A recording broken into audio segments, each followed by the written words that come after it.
The Rebbe Rivka says to my mother, little girl of 8, would you marry a boy? Look out of the window. His coat was torn.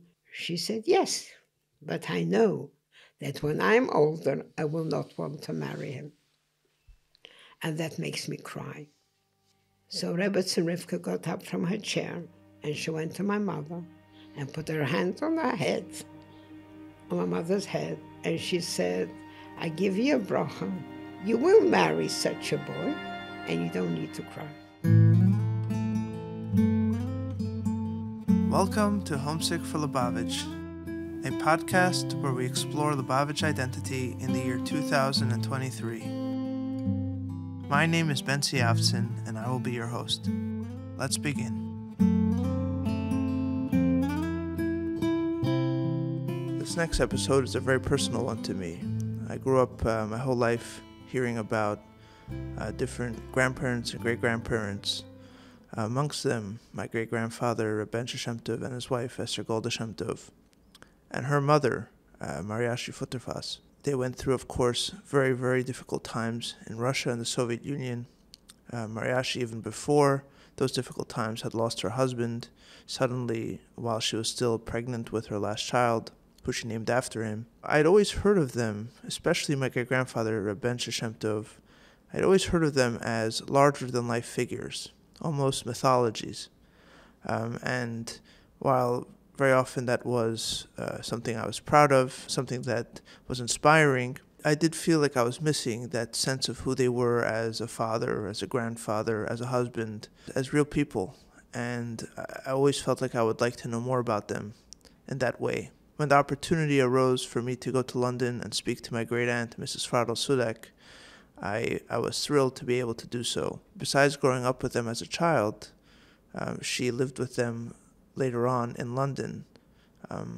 She married her husband, Rabbi Nachman Sudak, and became Shlichus in London. And so she spent many, many years with my great-grandparents, both my great-grandmother until she passed away, and my great-grandfather, who actually moved in with them after his wife passed away.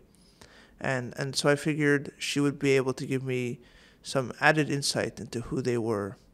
And besides the obviously personal insight and gain that I would have from the story, I feel that even for this podcast, learning about these kinds of individuals on this level would add for me and for those listening to better understanding the fabric of the people who lived in those times, what kind of people they were, what kind of relationships they had, and what inspired them, what moved them, what worried them, what held them together. And I couldn't be happier to share this podcast with you. I hope that you enjoy. Alrighty, thank you very, very much, and Fradel, for agreeing to come on this podcast. This idea of sitting down with you here is a few years old. It predates the podcast. Really, I would trace it back to when my wife and I named our third daughter Mariasha, after your grandmother, my grandfather's grandmother as well. And I figured that I owe it to her. I owe it to her to tell her the story, or to find out the story of who she's named after. And that's when the first idea was planted to someday come in and talk to you and ask you some questions about the family story. But for all those who don't know, I'm sitting with my aunt, Mrs. Fradel Sudak, who is the first shlucha in England, together with not the first shlucha. Who was the first? My parents Her were parents. the first. Okay, so she's going to correct me, but has been on Shlichus here for how many years? Since I'm here, first I was a daughter of my parents, and then in 1959 I came as a shlucha with my husband. All right, so for many, many years she was on Shlichus here. 60 years, 60 plus years here in London, England. Yeah. And she is my great aunt. She is my grandfather's sister. And I figured I'd come here and speak to you and find out more about my family history and our family history. And not just the family history, but what that tells us about the history of Lubavitch as well. So thank you very much for doing this. I want to start with something that you mentioned to me on the phone when I first called you up about this, and you said that me coming to you to ask you about the past is something that you found very surprising and is something new to this generation. Why do you think that is?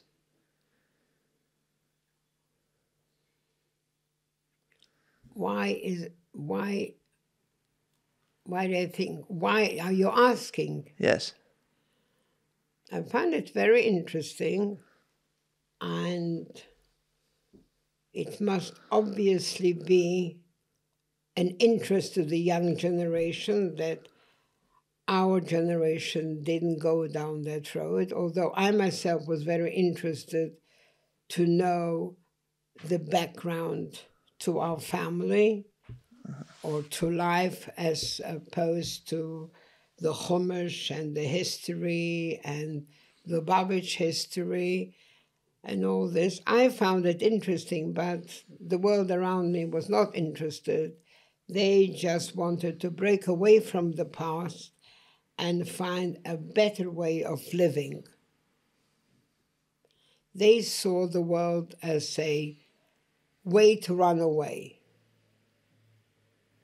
Everyone was running away. Even the frum world, even within the frum world.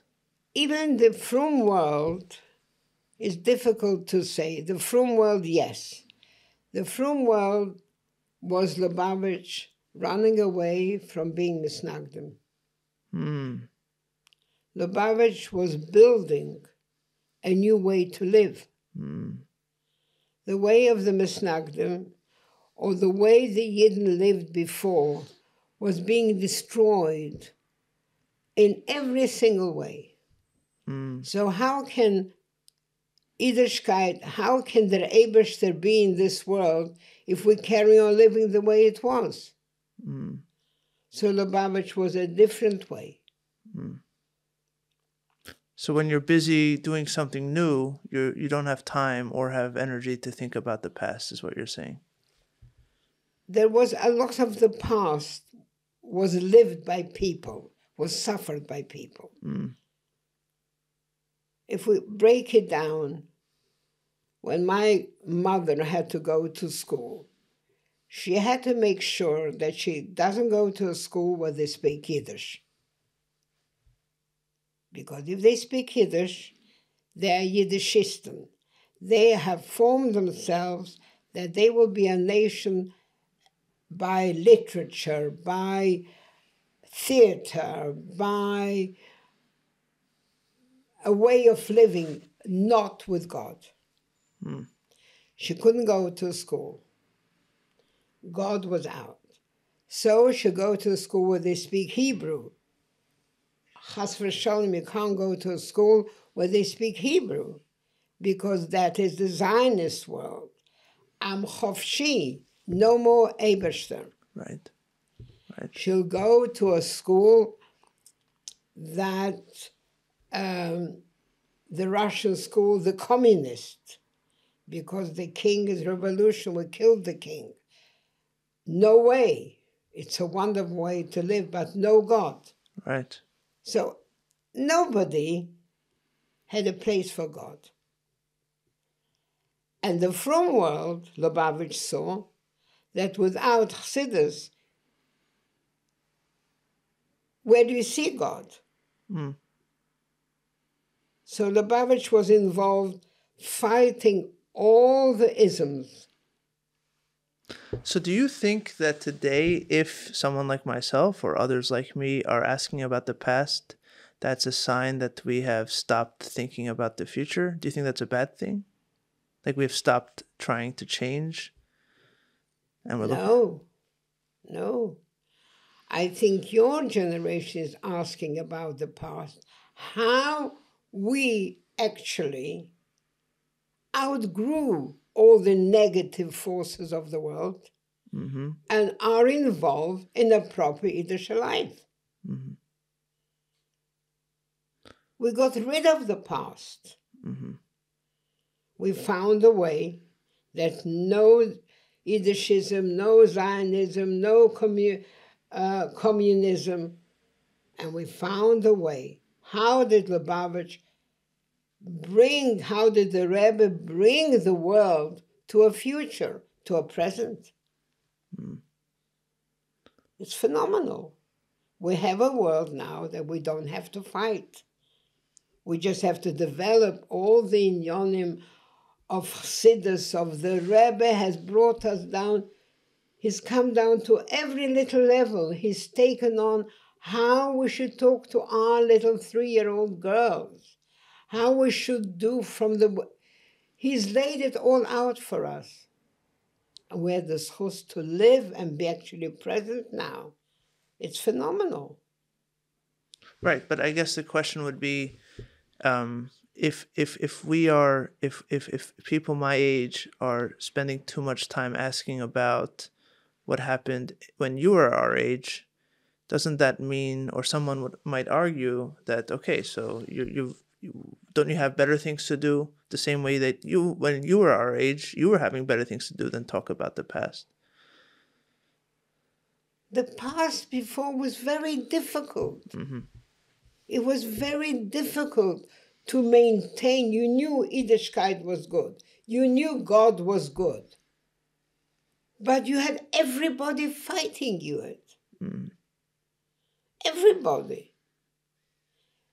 Every aspect. You had to bring up a child so they shouldn't have any friends. Right. And now, Baruch Hashem, just explore more, learn more. How many people survived those horrible years?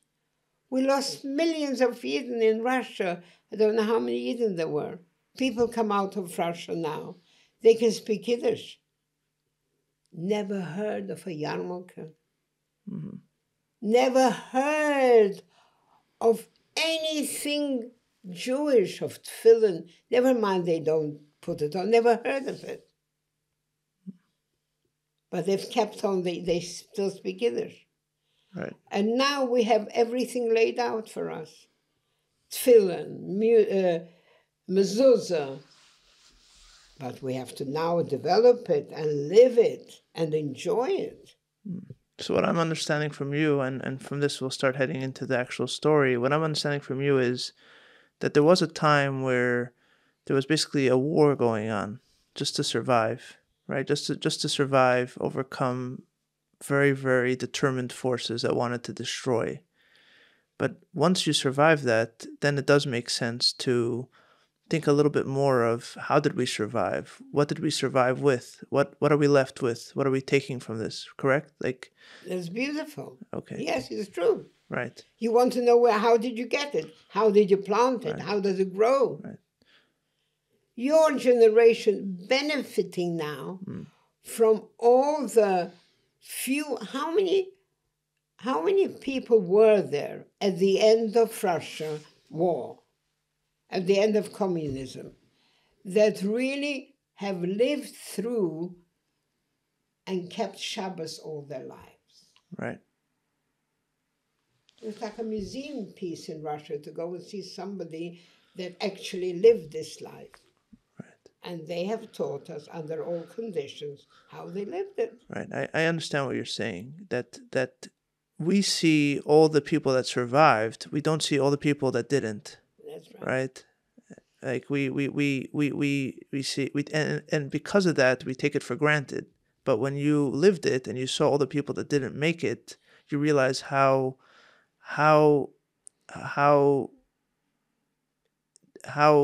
big of a miracle that was, right? And how big of a deal that was. And so for you naturally don't take it for granted. But for us, if we don't speak about it and don't learn more about it, then there is a risk that we take it for granted, and that would be a problem. So I think that's a great introduction, and I'd like to jump into the family story. I know in a way that may sound a bit self-absorbed, that we're just talking about the family. Well, first of all, maybe I'm a bit self-absorbed, but I think each family that went through that time reflects not just on itself, but the larger picture as well. And that's also the story that you happen to be the most intimately familiar with. So I think it makes sense for us to just sit and focus on that story. Why don't we start? I know we were talking a little bit before we started recording, but why don't we lay for the people listening who aren't so familiar, why don't we start with the kind of the family tree? There's the Futterfass family tree, and there's the Shemtov family tree. But why don't we start with the Futterfass family tree of, who was your mother, who were her brothers, who were her parents, where did they come from, what kind of life were they living, so we could just set the background for the story. Let's see where you want to put the table. All right. You see, in our lives, we did not dwell on my family and this family. The main thing was to survive and to develop and to know the purpose of life. Mm-hmm. And the purpose of life, Chassidus, is the place, the learning that talks about the purpose of life. Mm-hmm. Lubavitch didn't have a yeshiva until the Rebbe Rashab. Right. Chassidus didn't have a yeshiva. He went to yeshiva, and then there was to other yeshivas, and you did your own learning. Right. A lot of people never went to yeshiva. They learned at home. Melamed came, they learned at home. Lubavitch set up, the Rebbe Rashab set up a yeshiva, that's what I was taught, because he knew communism was coming. And Yiddishkeit is having the biggest attack. Yiddishkeit, eradicate under all conditions. So the Rebbe prepared his bochrim that they should survive. And we see that in Chassidus, you sit and you learn for hours and you daven for hours, not like Mifzoim now that you go and run and chop all the people. A Chossid had to sit and concentrate.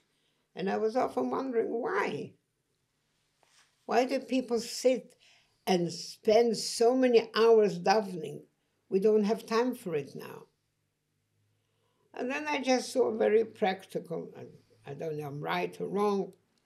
My father or Chassidus were in prison for 10 years, 7 years. And they came out more or less, everyone in a different way, as normal human beings. How did they survive? Solitary confinement, suffering, physical suffering. I know my father fasted 7 days. Straight. For the tefillin. Wow. How did they survive? And they came out happy people, not depressed, not mentally defective, Right. not abusive. Normal human beings coming out of prison after so many years. I think they were able to live and think about Chassidus for hours. They could take a talus and daven for hours, even if they didn't have a siddur in front of them. So their normal mental state didn't get affected. They were strong mentally. Pardon? They were strong mentally. You know, they were strong. The learning of Chassidus Right. in their time, Right. which they had to practice so much in yeshiva, enabled them to ignore their environment. Now, if you don't give somebody something immediately, they already feel faint, like I would feel faint right away. They just sat down and thought about the things that mattered to them. So whether they were in prison or whether they were in the park, or they had the Meibershter with them, they had to think out what does it mean and daven for hours. So it didn't matter whether they davened for hours with the wife at home or they davened for hours in the prison. Right. How does that? No, And that is sort of what is the connection between the Rebbe Rashab that he gives all those Maimorim to learn Baal Peh? Right. And the action that we had to do as soon as we came out of Russia, go and teach the whole world about the Meibershter. Where was the connection? Right. And you have to be besimcha and all that. Right. Not you have to be besimcha. You are lucky that you've got the Maimer, you've got the Chossidus, you've got the Meibershter. They didn't feel that. Right. But I think it's still important, even if we're talking about, even if it's true that it wasn't just about their yichus or how they grew up, but how the yeshiva changed them. I think it makes sense to put a person to the story and to humanize them so we understand what kind of people they were. Yeah. So that's why I'm asking if we can talk about just where the family grew up. Who was the Futerfas family? Who was your grandmother Mariashi? Who was her husband? What were they doing in Russia? What was their way? They lived in Kharkov, right? Yeah. So this is very good, but why we don't have much written on it is because of that. Otherwise, I was born into a family. I didn't have to find my way to Yiddishkeit. It was all done for me. I was born into a family who have had this Yiddishkeit and didn't lose it when their cousins and their friends and everybody lost it.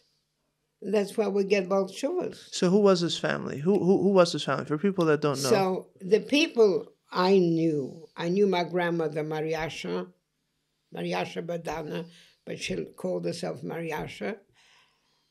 Segalovich was her husband's name. And I knew my parents. What was her father's name? What's her maiden name? Her father's name, Avram Yitzchak. Segalovich. Her husband's name was Futerfas. Yeah. Right. My grandmother's father was Segalovich. Right. Her husband's name was Futerfas. Mendel Futerfas. Mendel Futerfas' father was a Chossid of the Tzemach Tzedek, I suppose. What was his name? Mendel Futerfas. Mendel Futerfas' father's name was? Mendel Futerfas. No, his father. The grandfather yes. was, that I don't know. You don't know. So Mendel Futerfas and Mariasha Badana were your grandparents? Yeah. They lived in Kharkov? Yeah. What were they doing in Kharkov? They were a young married couple. My grandmother was 2 years older than my grandfather. My grandmother was 24 and he was 22. They never paid attention so much to their age at that time. And they opened a business in Kharkov.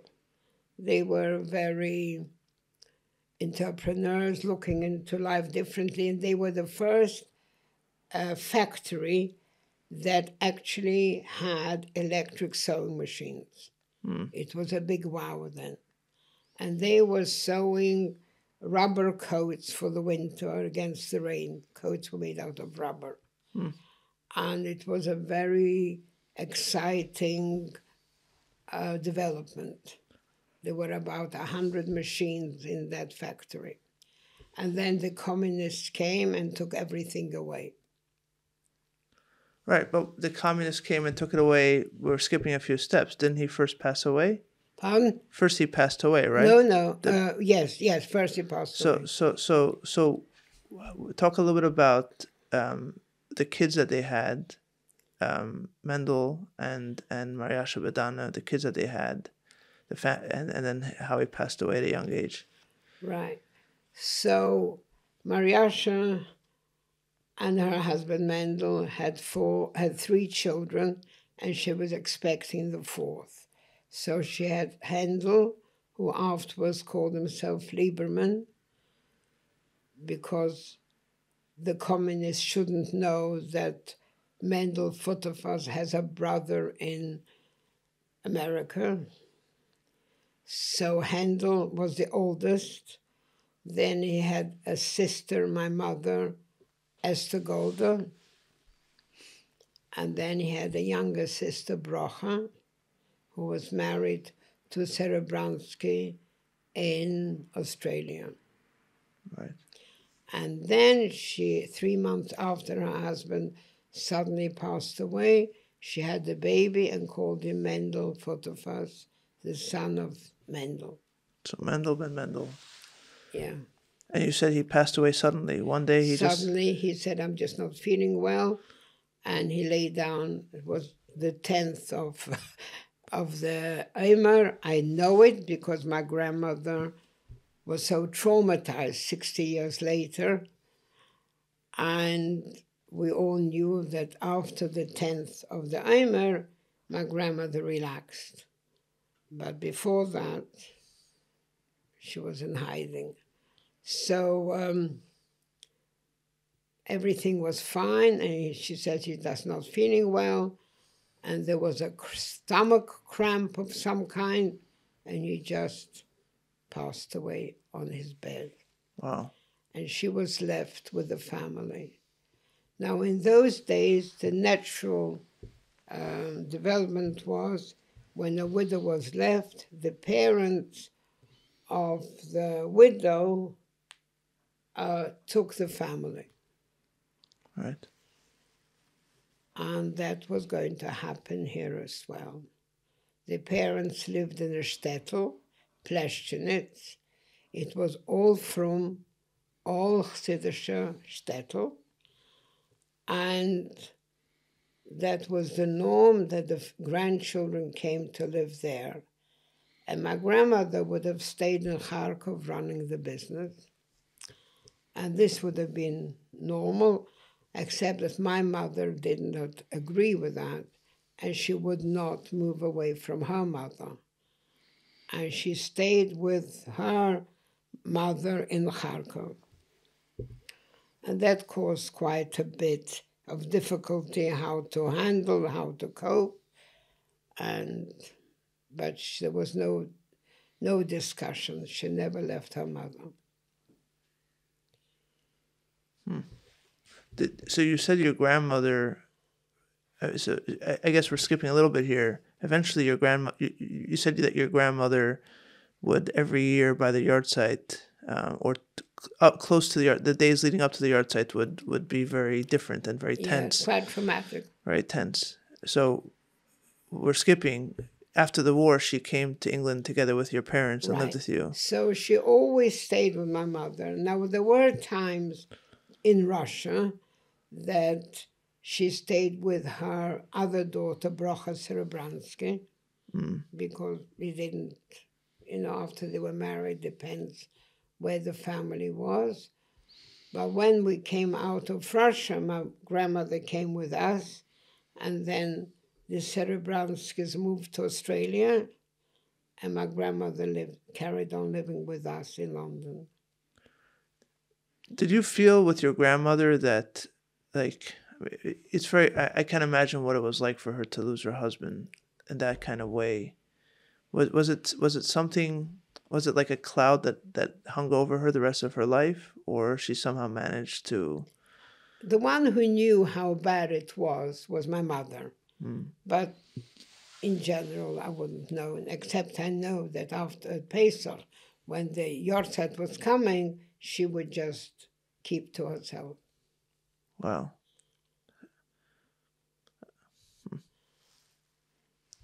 But otherwise, she was very regular. She was a very intelligent lady.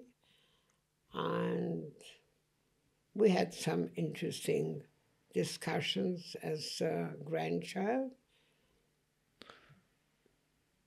Anything that comes to mind? Yeah, she told me a few stories when I asked her, Bobby, how did you manage when you were living a comfortable life and all of a sudden the communists came and took everything away from everybody, and if you had a house with 5 bedrooms, 5 families moved in, or 7, every room a family moved in, and you handed over all your possessions. And how did you manage that when they took everything away? And she said to me, oh, no, from me nobody took away anything. So that's interesting. How did you manage that? She said, they couldn't take away because whatever I had, I gave to the children chinuch. And when they came, there was nothing that they could handle, and they couldn't take away the chinuch I gave my children. So she spent all her money but explain how that, educating her children. Explain how that happened, because you were telling me earlier. Sorry? Explain what that means, that she gave it to chinuch. Well, she had the business, and the business was a good turnover. It was a successful business. So at the end of the month or the year, whenever she made the accounts, she didn't look at the meiser to give away, but she worked out how much does it cost her to live a comfortable life. She had a housekeeper, and how much would it cost her to have that her dress is presentable and stylish the way it wants to be, that her shoes are never worn out, and she looks correct. And the rest of the money she just sent to yeshiva in Lubavitch. She sent the rest of the money she sent to yeshiva in Lubavitch with a certain tanai, with a certain condition. Not a condition. She asked, in return, that she wants to pay for the cost of at least 2 teachers that the yeshiva pays, and these 2 teachers, each one, should take an interest in one of the boys, because to educate boys who were very energetic and intelligent and exploring at a time when everybody explored the world, she doesn't have a husband who will check up on their learning, so there should be somebody in yeshiva who will take an interest in each of the boys. And that was the arrangement that the yeshiva was happy to do. So your mother, your grandmother goes through this with her losing her husband while she's expecting their 4th child. She ends up sending 3 of her 4 children to her parents, and subsequently giving money to the yeshiva to take care of them when they got older. Your mother stays with her. Yeah. And then eventually the Soviets come in, the communists come in and take everything over, right? Right. Did your mother talk to you, or did your grandmother talk to you about what life was like then in Soviet Russia and how things changed? Nothing happened suddenly. It developed gradually.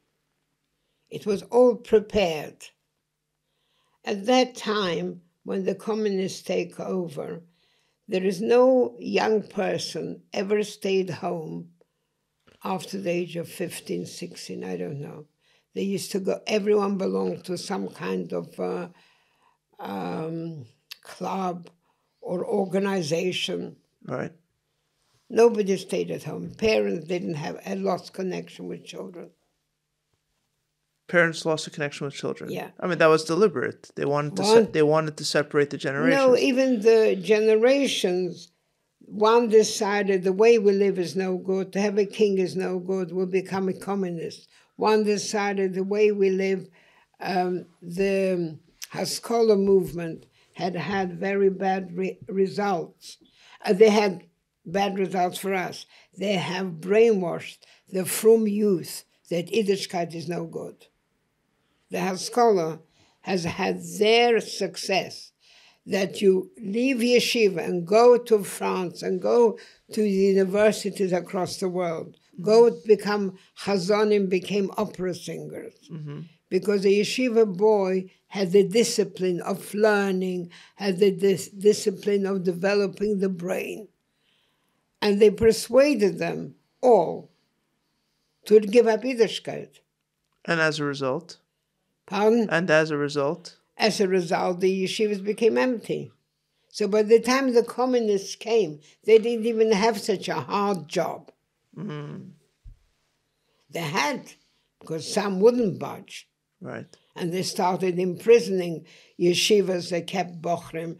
They started eradicating but a lot of the work of the Haskalah has penetrated people already. So when the communists took over, your uncles, Hendel and Mendel, they were still in the yeshiva? So still just your mother and her mother together? The yeshivas went from place to place. Right. They already got married. My mother was already married, 1920. It didn't happen overnight, but what happened overnight is in 1927, when the Rebbe was arrested, the Friedrich Rebbe was arrested and sent away, and there was just this nucleus, this small group of Lubavitch Chassidim that held up Yiddishkeit. And they were very strong. Men were very strong in this. And my father, and there was the story of the 10 people that made a shvur, the Rebbe was one of them, that whatever will happen, they give up their lives, they will fight for it, they are not giving up Yiddishkeit.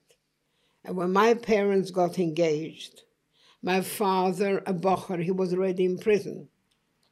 I didn't tell you about that story. You want to hear? You tell me now. So he was in prison. And my uncle Mendel, Vetter Mendel, call him, was a bocher in yeshiva. And Zalman Serebransky, who married the other sister, went to Australia. They were 3 very strong, committed bochrim to do the Rebbe's work. So he made a shidduch between my mother and my father. He made a shidduch between Zalman, Serebransky, and Brocha, who went to Australia. But why? My question is, your mother is not in Tenchet Tvimim. Your mother is not in that intense, like you said earlier, preparation for communism. She's just the daughter of a storekeeper. Of course, Lubavitchers, but for all appearances, regular people who are not deep inside Tenchet Tvimim. Why is she ready to get engaged to not only a bacher who's intense, clearly, but already in prison? Why does she choose that way of life? You're amazing. Can you cut it off? Cut what off? The fact you said I'm amazing? Yeah, that I can cut off. You are just amazing. Yeah. You are so sharp. Okay, we'll cut all this out. But no, you're so sharp. You're really a great man. Thank you. And I would like you to know that you're very great. Thank you. Because this is spot on the question. Mm-hmm. There were very few people who would marry a boy like my father. Yeah. So I'll tell you the story. It's just amazing. When my mother stayed at home with her mother, there was no one friend she could have. My grandmother orchestrated it. She found a school at the other end of Kharkov. There was a private French school. They hated Jews, and my mother had a very Jewish accent. And she looked Jewish like nobody else. And her Russian pronunciation was Jewish, and they hated Jews. My grandmother found this an appropriate school for my mother. Because the biggest danger was to have friends. They would take you either to communism, to Zionism, to Yiddishism, to Haskalah, to everything away from God. And it was very dangerous. So she sent her there, and that school charged a lot of money, a lot. And she paid all the money. And that guy loved the money. and she made sure that nobody hurt my mother.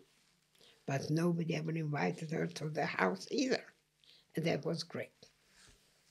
But where does she take to give my mother a Chassidish upbringing? Mm-hmm. So she had, once a year, she went to see Rebbe and Rivka in Lubavitch, Tishrei. And she took my mother with her. Rebbe and Rivka was? The Rebbe Rashab's mother. Mother, right.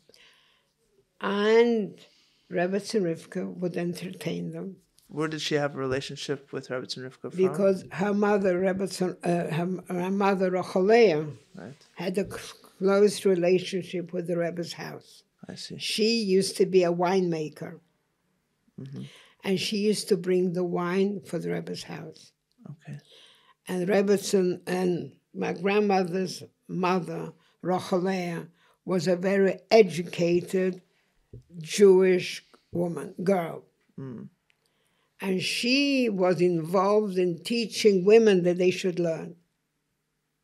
Already back then? Back then, that was her mission in life, that women should learn.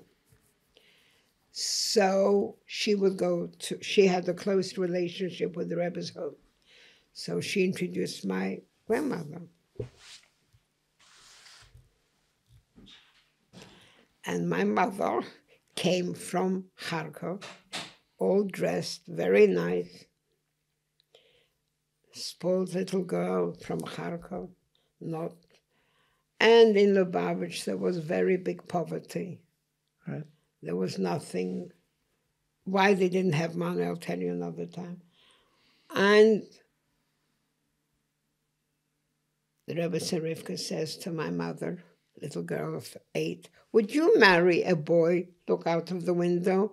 His coat was torn, and he looked not well kept, hungry. He looked poor. She said, yes, but I know that when I'm older, I will not want to marry him. And that makes me cry.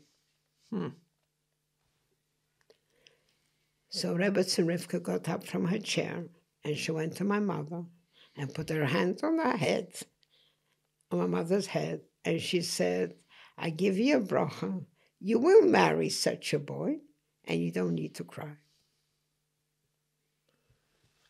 Now, why did she say that? Mm-hmm. Because she saw what was going on around her. All the educated, sophisticated young people were all becoming frei. And nobody would consider marry a Batran, a yeshiva boy. It was out. Even within Lubavitch? Even like there other was no Lubavitch? Lubavitch. People just lived. I'm saying even other Lubavitch families? There was not Lubavitch families. People just lived. There was no such thing as a Lubavitch family back then? No. People lived on their own. The only place where they lived was in the shtetl. Frum people lived in the shtetl. Right. So she saw people come to my grandmother from homes, but then became sophisticated, and they went to university. Right. And who would look at a frum boy?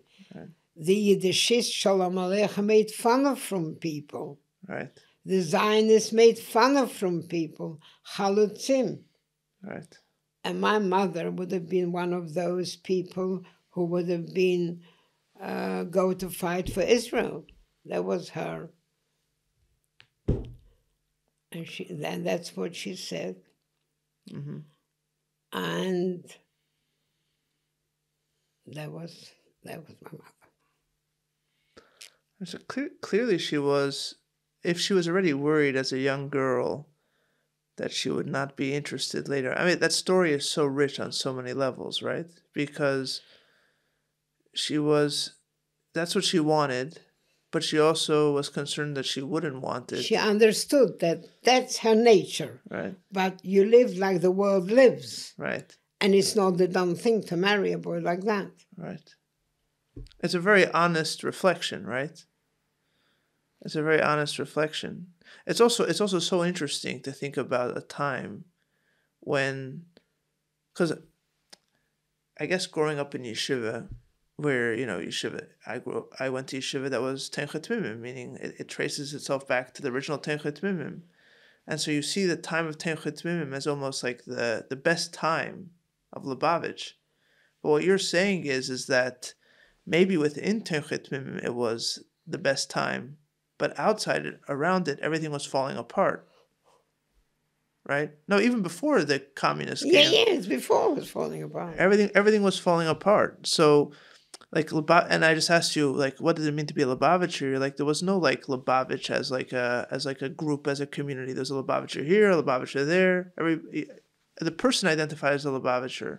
So it's so interesting that already back then it wasn't like Tenchet Mimim kind of solidified everything and now everything's okay. To the contrary, Tenchet Mimim was almost an antidote to chaos. It was chaotic, right? Everybody's falling apart. It's such a different picture than I grew up with.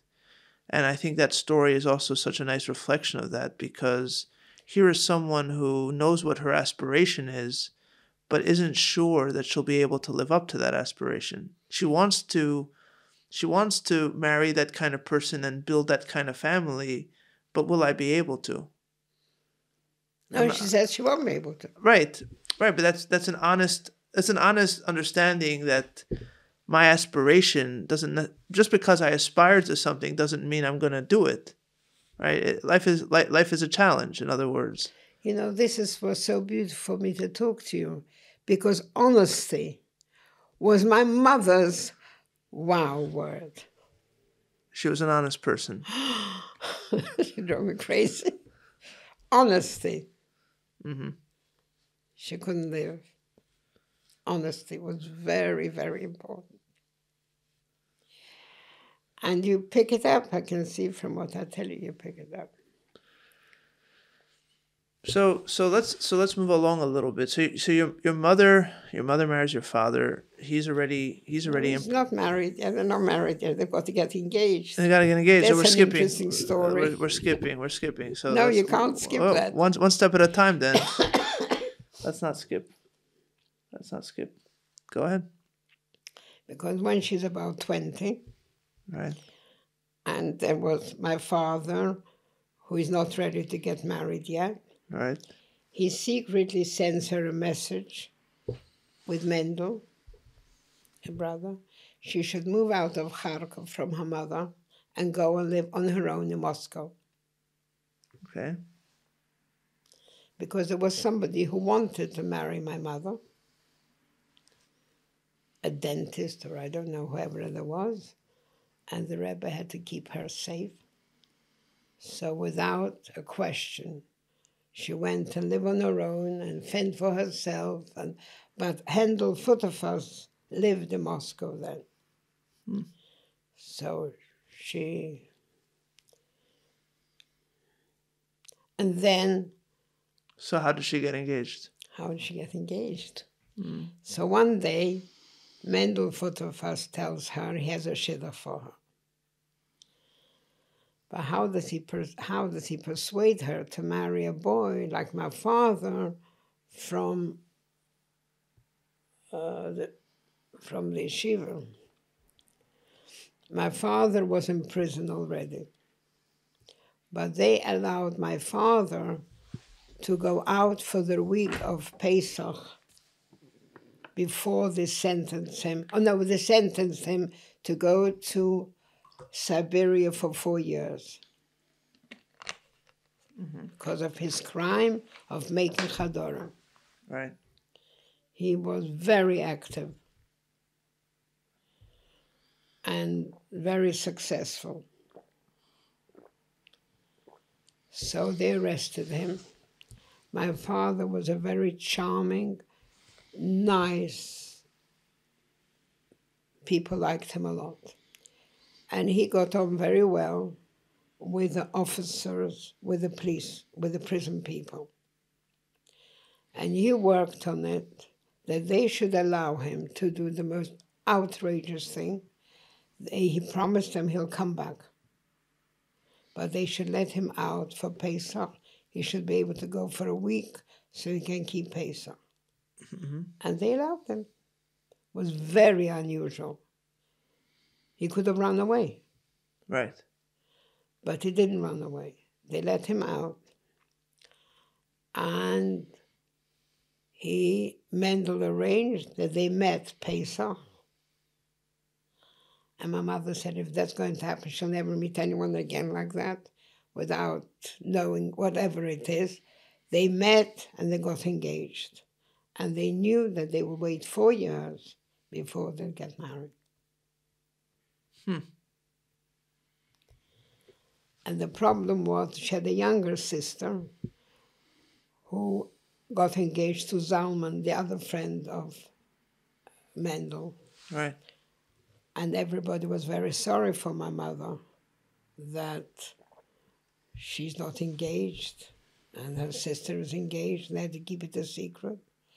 And so for 4 years, she was in Moscow or Kharkov, and she waited. And she waited until Pesach. He was sentenced Pesach, right? After Pesach was 4 years. So the year before, in Elul, she took a train and went to Siberia, and they got married on Yud Elul. And so my brother, Mendel, started his neshama in this world in Siberia.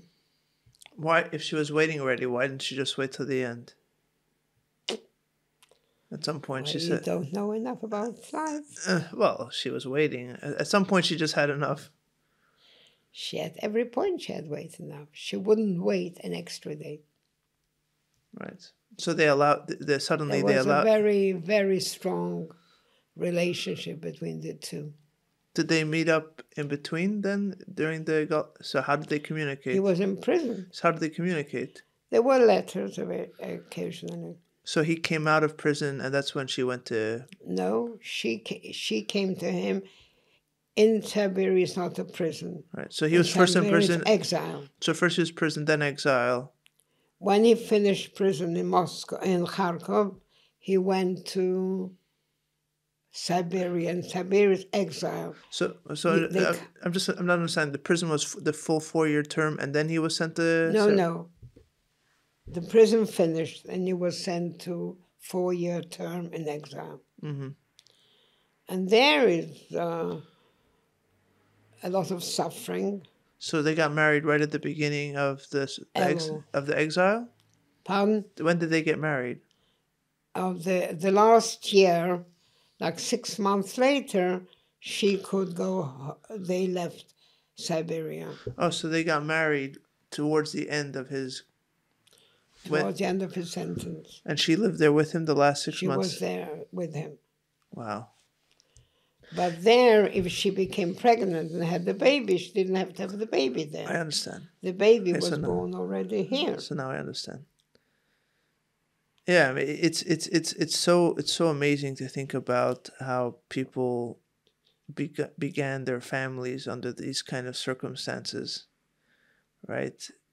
It's not just like people, the nature of people. It's I think it's deeper than that, because she chose to marry him knowing what he was getting. She chose to get engaged to him knowing what he's getting into. She could have said, it's not for me. And somehow these people decided that it's better to marry this person and bring up a family with this person in this situation, in this world, than to try to take the easy way out. And she could have taken the easy way out, is a point. Right? She could have found somebody else. There's such a thing of feeling for people. There is more to life than just eating and drinking. But why did she meet him in the first place? Why did she meet him in the first place? Well, she met him in the first place because ideally, remember what you said to the Rebbetzin, that's the life she wants. But there were other Tmimim, weren't there? There were other Bachrim. Can't answer you. Right, I'm just saying that... It's not... It also has to be a person who... Their level of relationship was very, very unique and united at this level. There's levels. Not easy life. She didn't have easy life, but she had a living life. So they get married. They move back from exile. So around when is that? That is right before World War II, or you still have a few years? Not World War II. No way. This is 1927, 1930. Okay, so there's another. So for 10 years, where did they live before they moved? They lived all over the place. They had always run away from the police. I don't know if he was always in prison, but he managed to escape prison.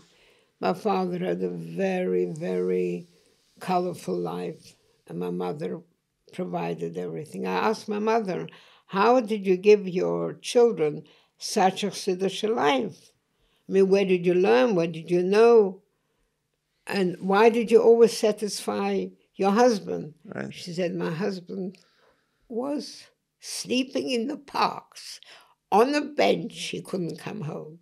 He was in prison, and I shouldn't do what he really wanted.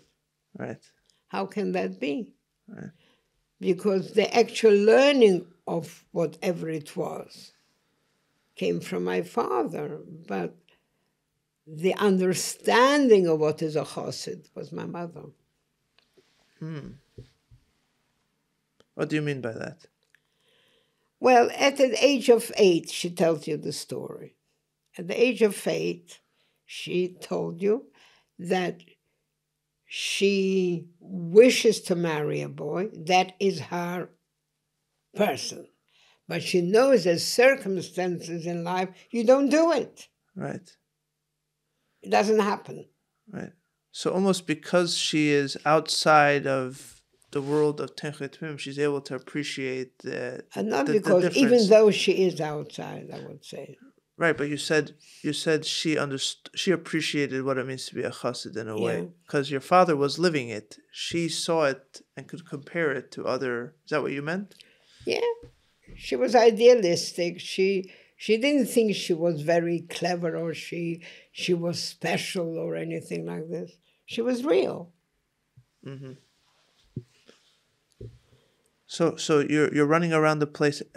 Were you born during that period of running around the place in Russia?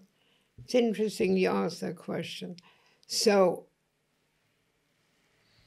the three of us, your grandfather, I, and my brother Yisrael, were born in 2.5 years. And that's very unusual in Russia. The midwife said, you're still here? I mean, you didn't go home from the last baby? You know, people didn't have more than one baby there. And we were born just before the war broke out. Mm-hmm. Very most important things come in the most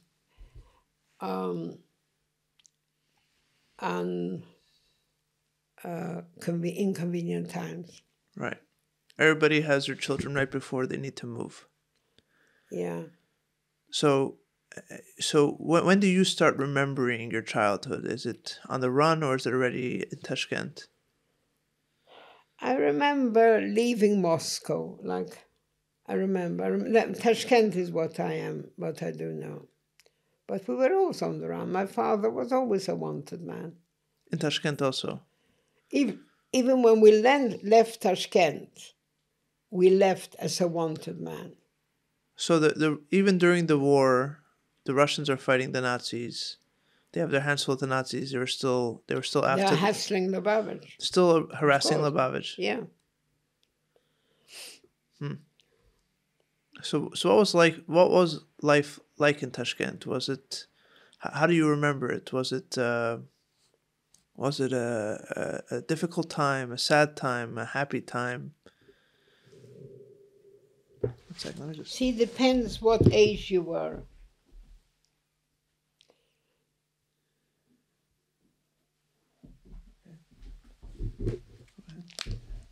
Depends what you. That's another. That already. You can. This you will. How long do you have here? As long as you want. I know, but we can have a break. How long do you? You want a break? I'm just trying to think. It's a different era now. It's different and not different. You see, my father always spoke how lucky he was in Lubavitch. That's how I was brought up. Because of Lubavitch, he saved 4 times the Malach HaMavos, death.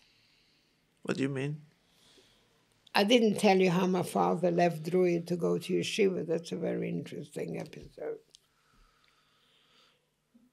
So first he left his home and never went back again. He couldn't travel from Russia to Druid.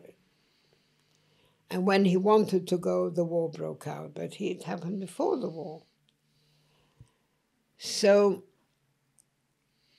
what was the question I'm answering? What was it like in Tashkent growing up?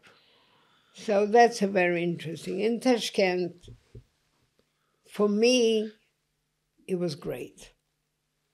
I didn't have what to eat sometimes, but it wasn't my worry. I knew that there will be food. We went to sleep, there was nothing to eat, but my father would come home at night, would not come home without bread. And we'd wake up and we would have like a midnight feast every time. In Tashkent? In Tashkent. How did he manage that? You have no idea. He sold whatever we had, every time something else, and he'd go and go and go, and until he finds bread, he didn't come home. My mother would tell him, let them sleep, they're asleep. But he said they know that they're hungry. He couldn't bear anyone hungry. We'd wake up and we had the ball. So I, as a child, that didn't know all the trauma of how to get and everything else, wasn't worried by it. I had a friend who her father was in the war, and the mother went to work. And she would stand by the window, I have a picture in my eyes, waiting for her mother to come home. I never had to do that. Right. I didn't have. I was never left. I was always a trauma, and my mother will leave me, and I'll be left by myself. That was my fear. I lived with a fear. So, and I saw more or less my father quite a lot because he couldn't really go away. Right. He couldn't travel.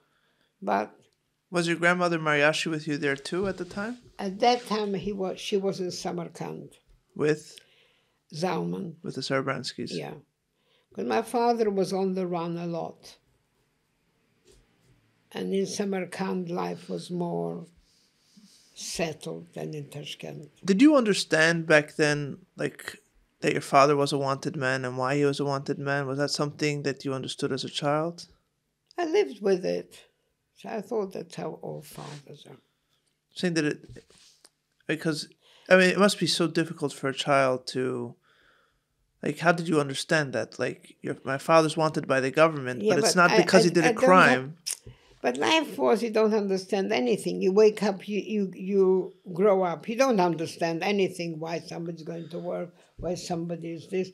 I understood, I was privileged, that I had a father and my mother didn't go out to work. Right. No, I understand that. My question is more if you understood that, because your father was being persecuted for... see, now, Avramel, your grandfather, understood more than I did. Right. No, that I understand. He was older than you. But besides older, his mind was along with Mendel and Berel, and they didn't like that he was interfering in their life. But his understanding of the world was their age. I see. So for them it was a different... They understood a little bit more the dark side of what was going on. I'll tell you what, they used to have meetings in our house. Who's they? My father with his friend discussed the war, discussed Haider, discussed whatever it is. I was allowed to stay in the room, but your father couldn't stay because children weren't allowed to hear. My grandfather. Your grandfather. Your grandfather would send me in, was reden Sie? Sit under the table, run out and tell them. So you were their spy? Yeah. He was involved in a much older way. Mm-hmm. I think I need a little break. After close to an hour and a half of talking, my great aunt told me she needed a break, which is understandable. And we went back into the kitchen to continue talking a little bit. In general, I was at her home for quite a few hours, talking on and off the camera. But when she was ready, we came back on to continue the podcast. I wanted to move on from Tashkent and talk about what life was after the war, but she had a few thoughts that she wanted to finish off with from Tashkent. The first few seconds are a bit shaky. The audio is a bit shaky, but afterwards it goes back to normal. I apologize for that technical difficulty. For me, Tashkent was the happiest place. I had parents, I had my friend, but we had to sneak out. I went to sleep, that's how we lived. In Tashkent, I went to sleep at night. I got up in the morning, the room was empty. Just my bed, empty. Not a scrap of paper, nothing. Get dressed, and the car was waiting, and we left. Nobody knew that we were leaving. I met my friend 30 years later when she left Russia and she came to the store, she came to London. She said for months, she would come and cry how I just disappeared. I cried for her as well, because we were such good friends. So just one day, Tashkent was over. One day, the war was over. One morning I got up, was gone. Tashkent. That whole world. The whole world was over. And it took me months to recover. Nobody was allowed to know that I'm going. If I would have told my friend that we are moving, it would have been dangerous for us. And that was the greatness of my mother. Do you want me to move the crutch for you? I hit you if you start with me. No, it's gonna. Oh, fair enough. It's good to have a weapon of self-defense. So let's move on from Tashkent.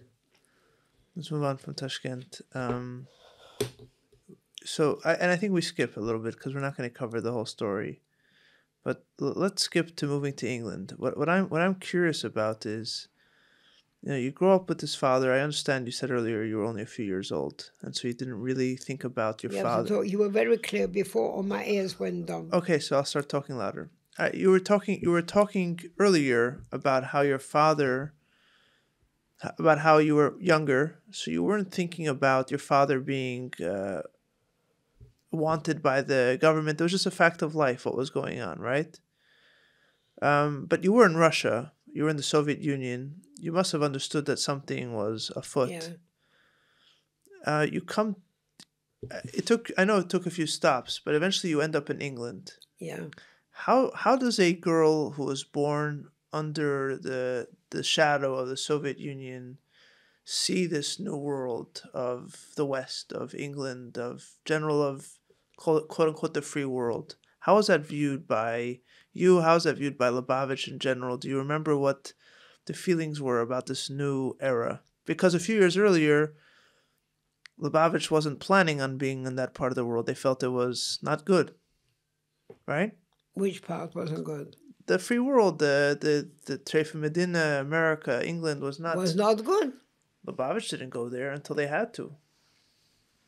It was always good. No, yeah. It wasn't good earlier on. There were dangers because they would drop Yiddishkeit. Right. But leaving Russia, Tashkent, was we as children were in Mitzrayim, and now we're getting out of Mitzrayim. It was amazing. Right. So crossing the border, first of all, was the stages. We left 1946, we arrived here 1949. Mm-hmm. 3 years of my life when I was 8 and I came here 11. Mm-hmm. It's a very big thing. So it was a gradual, we came to, remind me some stories. So we came to Poland. The first, from Lvov, we arrived in Poland. That was a wonderful experience. We came to Poland and we walked out from Russia, we walked out Shabbos. We left the Lachter on the table everything. We could wear a few clothes and a bag of food. We must have taken some sheets and candles. I don't know where we got that again, because we never missed a Shabbos. Friday night, there was always a tablecloth. And we came to Poland, and there was a ball. We had a wonderful time. They rented, or they gave us an old school building. Who's us? The whole Lubavitch. That's when we became a community, the whole Lubavitch community. That's when Lubavitch became a community? That's when a kibbutz we were called. You were called a kibbutz? Yeah. And that's where I... One second. So Lubavitch, you're describing, until then, was a bunch of individuals flung around the corners of the Soviet Union. Yeah. And actually, when we came to Tashkent, when we evacuated, it became a Lubavitch community. A Lubavitch kibbutz. Who called you a kibbutz? It was a joke kibbutz? No. Because when we left Russia... Right. Now, let's go back a little bit to Russia. When we came to Tashkent, then we became a Lubavitch community. And we had people from Poland who came to Tashkent because they could evacuate to Tashkent. And there was no Frum people besides Lubavitch. In Tashkent? In Russia. In Russia. Anyone who was Frum came to Lubavitch. Right. Finished. Right. Everything. Right. I think you can imagine that. A whole Crownite, a whole Borough Park, a whole Monsey, Schmonzi, Ponzi, everybody. Gone. Right. Anyone who wanted to be from Yontel Erlich and all the songs. So I see what you're saying. You're saying that before there was enough from a life that Lubavitchers had kind of were included in this larger picture. Yeah. But then when the picture fell apart, all that was left standing was Lubavitch. So that's when Lubavitch began to feel like a community. Yeah. There was nobody. Very interesting. We had Yontel Erlich. Right. You know, he's the singer. Right. We had some very rich people here, Freshwater, right. The Bobovers, whatever. Right. They came to Tashkent. The Polish were allowed to come. Right. If you want to be frum, you wanted Shabbat, you wanted the matzah, you wanted the mikveh, you wanted the shul, nothing. Russia, gone. Okay. So who calls you a kibbutz? Is that like a joke? When we left Russia, when we left Poland, the Americans, the joint sent parcels and money and food for us. And we arrived to the town Pocking. In Germany, and we were Wegstadt in Austria. We came to Vienna. There in Vienna, the Zionists sent Haganah, their soldiers, to protect us, to let us cross the border, to cheat, you know. It was dangerous. Right. So the Haganah came to help us. Okay. And they taught us a song, Al Rosh HaMigdal, Yesh Pamon Gadol, and Shalom Aleichem. They taught us these songs, and my father did not like it. But they called us kibbutz. They called you a kibbutz Lubavitch? Yeah, that was the kibbutz. And they tried to bring in these Zionist things.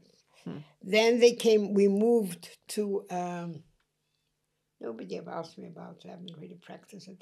Then we moved to DP, what is it called? Camp Refugees. And there was it was an army camp with barracks. And each one was given a place to sleep there. We had settled there, and came a parcel from the joint, all food, and Zionists came to sing with us all songs and they'll teach us football, and they'll make a show.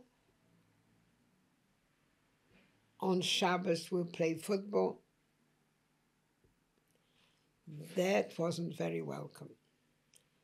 Then the joint sent us chocolates. And the Haganah people were giving out the chocolates. And you lined up to get your chocolate. Where are you going? To America to see the Rebbe. No chocolate. We didn't get chocolate because we said we're going to the Rebbe. So someone said, don't say you go to the Rebbe. No, I'll say I go to the Rebbe. I go and get chocolate. And we didn't get chocolate. Why were they? Because you said you're going to America and not going to the Rebbe. And not to Eretz Yisrael. And not Eretz Yisrael. So did you see at that time, I understand you're a girl, so maybe you're not thinking of it in these terms. I mean, that you're a young girl. An older girl, of course, would think of it. But a younger girl, did you think of England and America as, what was it? That's where the Rebbe lives? Did you see it as like that's a place where people are free? Did you see it as a place where people are not religious? Like what was the thinking of? Our thinking was just to go to the Rebbe. That's America. The Goyish world didn't worry us. Didn't worry you? No. And then the parcels arrived. The parcels were arriving from the joint. And a big parcel came for the girls of this camp. And we opened the box. And it's a parcel from the Rebbe. Open the school for girls now. And there are Sidurim, Chomoshim, Sifreinu, Unser Buch. And we quickly sat down and opened the school for girls. The boys came from Tashkent with their Gemaras. Right. But nobody took care of the girls. The Rebbe made us, I remember the first writing book that arrived. And this is a Frierdiker Rebbe, right? Our Rebbe was in charge of the schools. Okay. Good to clarify.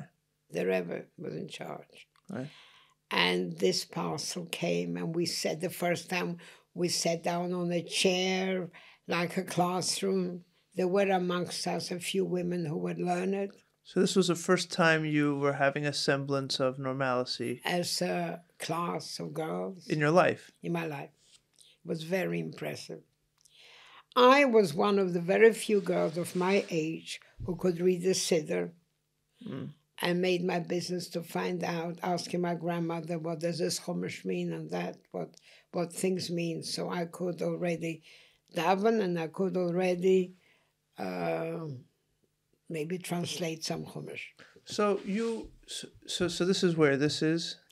This was in Austria. Austria, so after Poking. No, there was Poking one place and Austria another. Okay. So when did you come to England? So then we went to France. Right. And there was already Bisrivka established a school. Right. And I went to school there for 2 years. And then I came to England in 1949. France, we came 1947. And here, 1949. And the Rebbe sent us here, wrote to my father, go to London and build a school for girls. So that was your father's original Shlichus in London, was to build a school for girls. Did you see any difficulty for your father adjusting to this new, like in a way, like up to all this time he's fighting the Soviets, and it's an entirely different set of circumstances. And he come here, did you see any change in him, or was it just the same person? This is the first time we met Jewish people that were not Lubavitch. Very interesting. It was such an interesting experience. It blew me. Right. We come to London. All this area were from people. No, the Jewish people lived there, but none of them were from. In Stamford Hill? In Stamford Hill. But... Where did the From Yidden live? Pardon? Where did the From Yidden live? As many as there were lived here, also in Golda's Green. Okay. When we moved here, it was so phenomenal. We were on top of Satmar. Satmar didn't come out in public that they were Satmar. It was a secret. So we were on the attic floor. And then there was sukkahs. And they built a sukkah. And they made a roof on it. Oh, we were shocked. And then they had little scraps of paper which they decorated. And every year they stuck it on the wall. And I said, why do you do that? And when did you do it? We kept it from last year. From last year? But Mashiach could come this year. You keep these little papers? We thought it was hilarious. In Tashkent, my father came out of sukkahs with 3 boards and nails, stuck it together. We had the sukkah. Here, till this day, they build a sukkah. The storms won't break it. So strong. And the roof. And everything. So that shocked us. But here was Fradels came in Paris. He says, you know what? I saw a Yid. He never heard of the word Lubavitch. Can you imagine? We have to change the world. That's where we met Yidden. So you met Yidden. So interesting. So you met Yidden in this new world, which I'm thinking of it as a place where you meet non-Yidden. And you're saying that that's actually where you met Yidden for the first time. Yeah, first time I met Yidden. How did that change your thinking? I was shocked at how I met. So I went to the Frumas school in Sedatera. My father didn't stop me to go to a Misnagdish school. It wasn't a Misnagdish, Sedatera. There was the Frumas. But as soon as 15, he took me out. And I just saw that they but, and Basi put the story right. Basi, my sister, your father's sister, came home one day, she was 7. She said, Fradel, I was going to school today, and I was thinking, Hashem made such a big world, but most of the people are Goyim. Then amongst the Goyim, he made Yidden, but most of them are not from. And then I go to school that's all of them are from, but I'm the only one of Lubavitch. I am so lucky. I must try and go and tell my friends to be Lubavitch as well. She was 7 years old. Mm-hmm. She had the brain. She was phenomenal. Was it interesting to see how your parents interacted with this new reality of other from Yidden? Did they? Yeah, so my father had the Shlichus to come here and bring Chossidus. Right. To a place that the people came from Poland, from not so much Poland, the Yekische community, very strong here. Right. The Yekis came before the war. And he went to teach everybody Chossidus. How do you go into a frum person and tell them about Yiddishkeit, where they put on tefillin? He used to go collecting money. A meshulach. And one of them said, very strange about your father. He is the only meshulach that comes and asks me what I need. How am I? A meshulach comes, he says he needs this. Give me. And he takes out and wants to know how am I, who is healthy, who needs a shidduch. That's what my father did. But to go in, you go in asking for money. Did it bother you? Did it bother you to see your father go from this almost like warrior in Russia to going in to become a mashulach, just collecting a few dollars here, a few dollars here, a few dollars there? No, he came to collect money for the Rebbe, so not a few dollars. He came to talk to the people that the Rebbe needs money. Mm-hmm. And the Mesiras Nefesh of Lubavitch, they knew very well. But it's still not the same as what he was doing in Russia, no? Did it feel... No, it was a different thing. So He came to England. He had to do what he does in England. He had to come to England and find all the people and write reports to the Rebbe how they are. By the time we came to England, the Rebbe already had a list of a few hundred people here in London. No, right. I know this may be a very silly question while I'm thinking it through, but I think it's still worth asking. Like, a lot of times you'll have, for example, people that go to war, soldiers that go to war, and they come home and they can never adjust back to normal life because even who wants to be in a war zone their whole life, but once they see that and they experience that, they can't live normal life. Did you ever feel that with your father after he had been running away for years and years, and suddenly he's in a place where he doesn't have to run away anymore? Very interesting question. But no. You didn't see that? Hasn't changed, nothing. He didn't change. And how did your mother take to England? Oh, my mother. And your grandmother. At this point, your grandmother's living with you. No change. Like, did you feel like you were living in England, or did you feel that I'm just surrounded by my parents and it was used to be Tashkent and now I'm in England? That's what I'm trying to understand.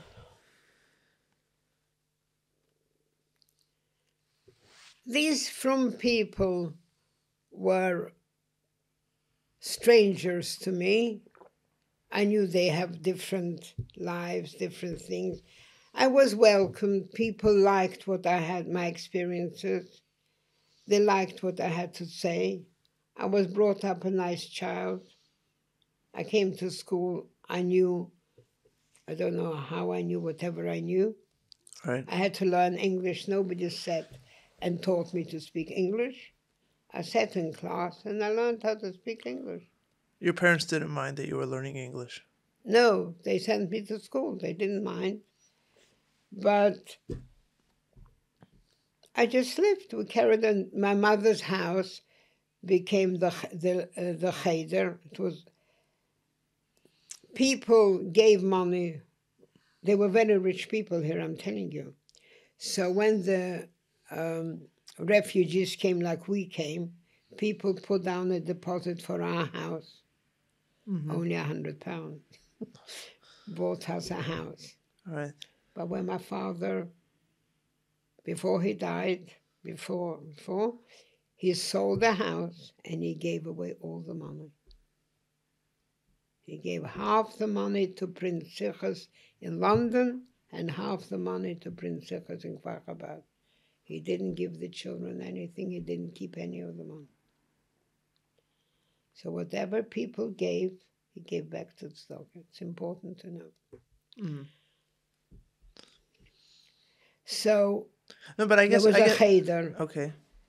And I went knocking on the doors. I was only 11, 12, 13. Knocked on the door. Do you want to send your child to cheder? And they came to our house after 4 o'clock. At that time, all the non-from, but they used to go to cheder from 5 till 6:30 every day. There was a culture of a Jewish, modern, not Orthodox, against Yiddishkeit, but that's how they were Jewish. But what was the mission here? Because until you come to England, or maybe France, but certainly England, until then, the mission is to survive, right? When you're in Tashkent, your father would have no problem spending a whole day trying to find a loaf of bread. And that would be a day well done if he could find it, right? But you come to England and you're not worrying anymore about a loaf of bread. You're not worrying anymore about escaping from the KGB. So then, what is the mission at that time? The mission, you have to bring Chassidus to the whole world. So you knew that right away. Right. So my father went to see the Rabbonim.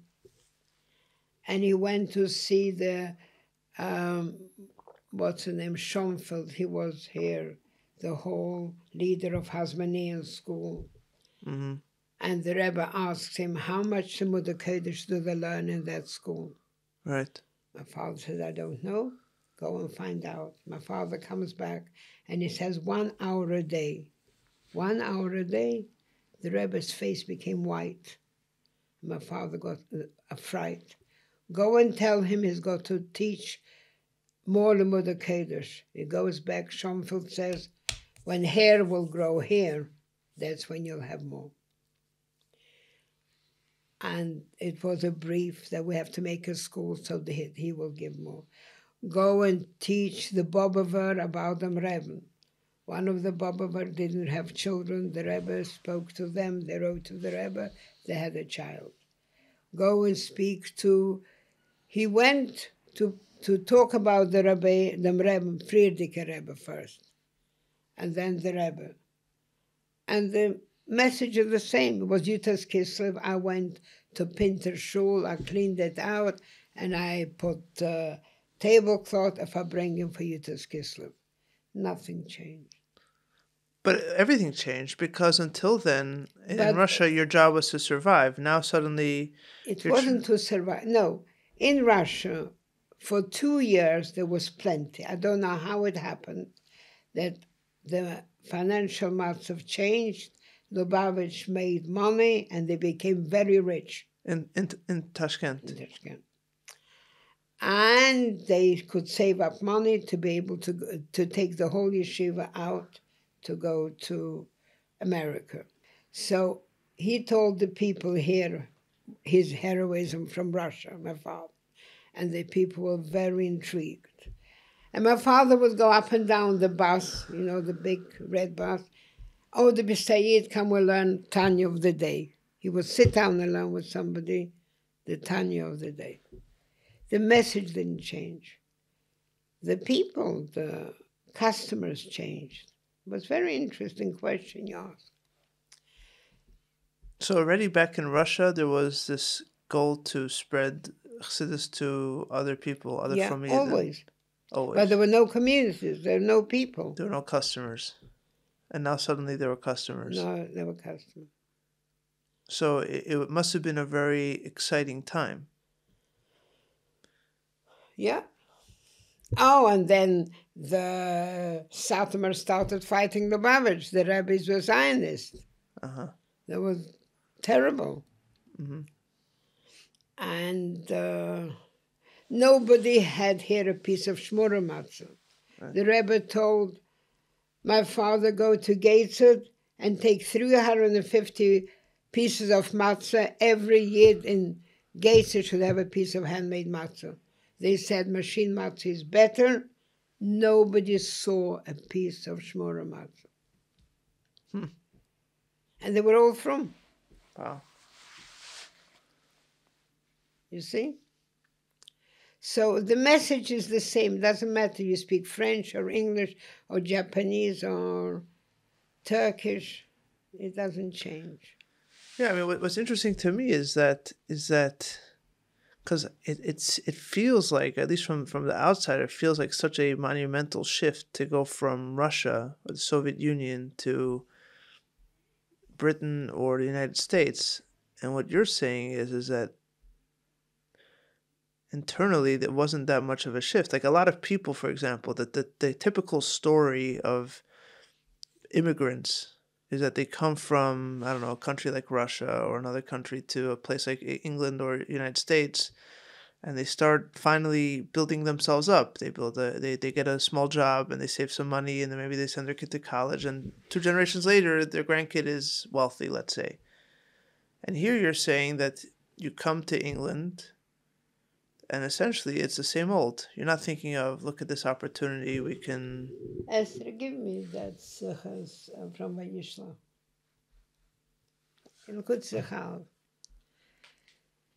You see, that's what's so interesting about... I know some people, they came to Paris, they ran quickly to the shops. Some Lubavitchers. Yeah. And they bought this dress and that dress and all the fashions and the cinemas and the entertainment and the roundabout. They were so excited.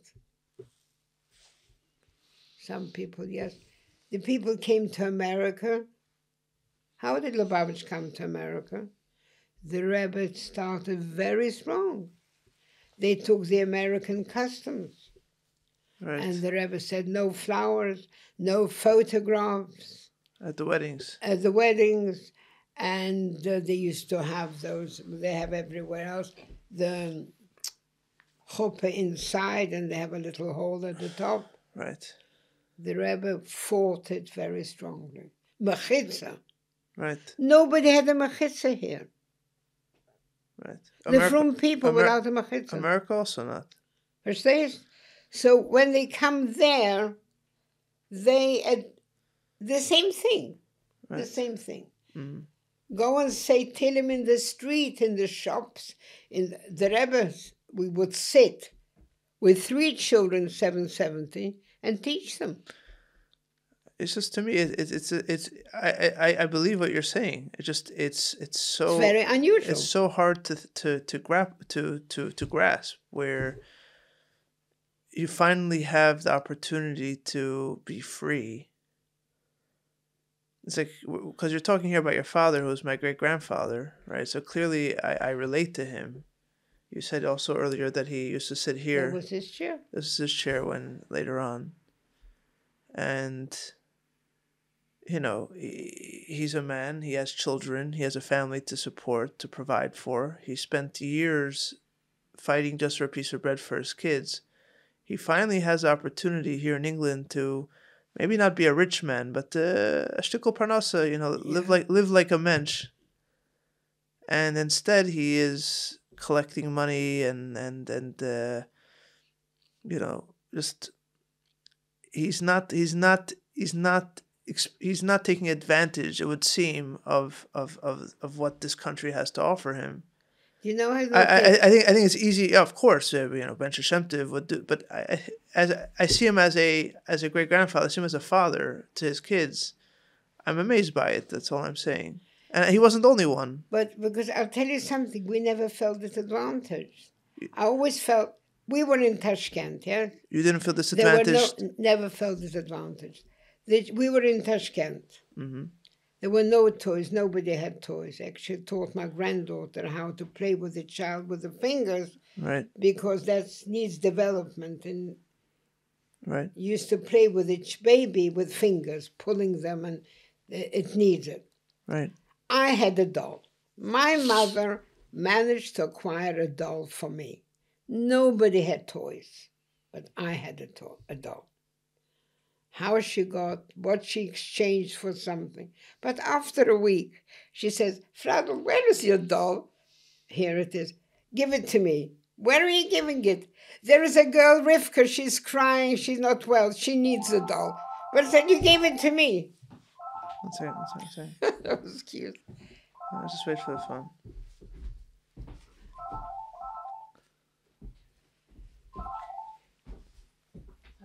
She said, but you had it for a whole week.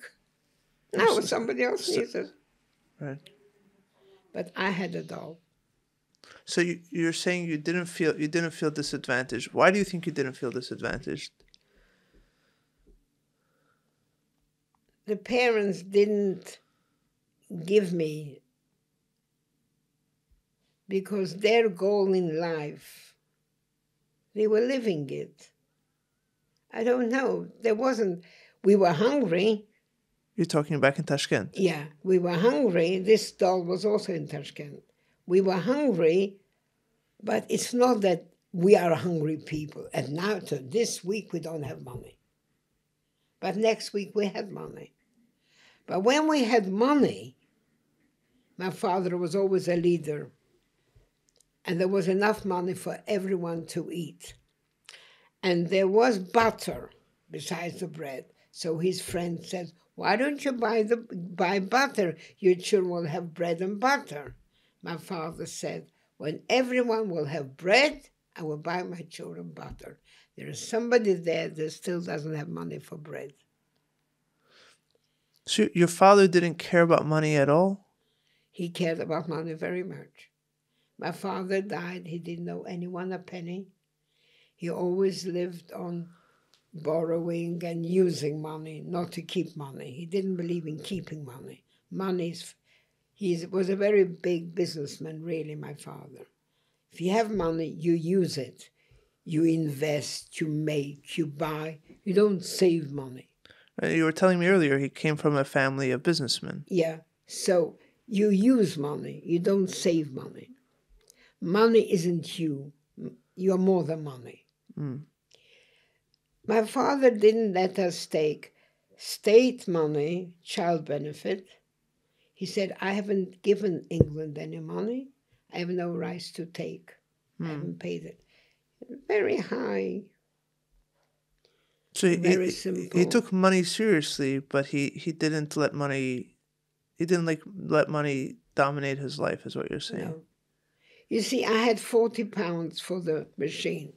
He's not going to buy a machine for 40 pounds. Right. He'll buy an 80-pound machine. Right. At a breite cup.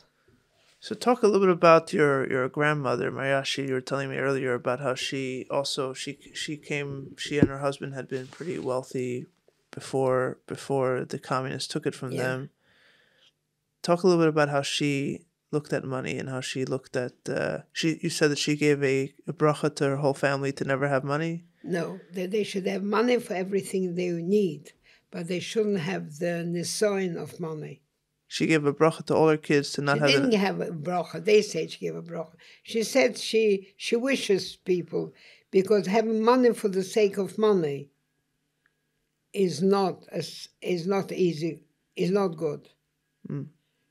You should have money as much as you like, as you need. You need to have good shoes. You need to have clothes. You need to have a home. Whatever you need, but not on the level of money where people become sold to money, and they exchange their life for money. Look, I mean, I on one hand, we're talking about family here. Some of the things I've heard before, of course, and in many ways also some of it's very personal. But, what I'm thinking about, which I think is more than just the personal, is that, how does we started earlier talking about Lubavitch and Temchet Mimim. Yeah. And you had a theory of how that translated into the Bachrim or the Younger Light being able to survive the prisons. Yeah. Yeah, but you can draw the question further and say, how did that translate into them living in England when they didn't have to live in prison? Yeah. And what you're talking about in this instance is to not be in the prison of consumerism and just money for the sake of money and materialism. Your father was able to resist that the enticement of materialism. Like, I know very often that's taken for granted because, he was a Chassidish Yid, so obviously he didn't care. But you were telling me earlier he came from a family of businessmen. His father was a wealthy man, right? My father looked at money as... but he came from a family of businessmen, correct? I know, but do you know how he went to yeshiva? No. When he went to yeshiva, they had money. How could they send money to yeshiva? From where he lived in Poland. Yeah. At that time, it was very fashionable. All the youth went to the Navy schools, a matros. All they wanted to be. Cheder is no good. All the Jewish children left shul. They went to be a matros, Navy Army. Okay. The Navy schools. The officers, yeah. Yeah. So they wore a blazer with gold buttons, Sure. It's called the navy blue.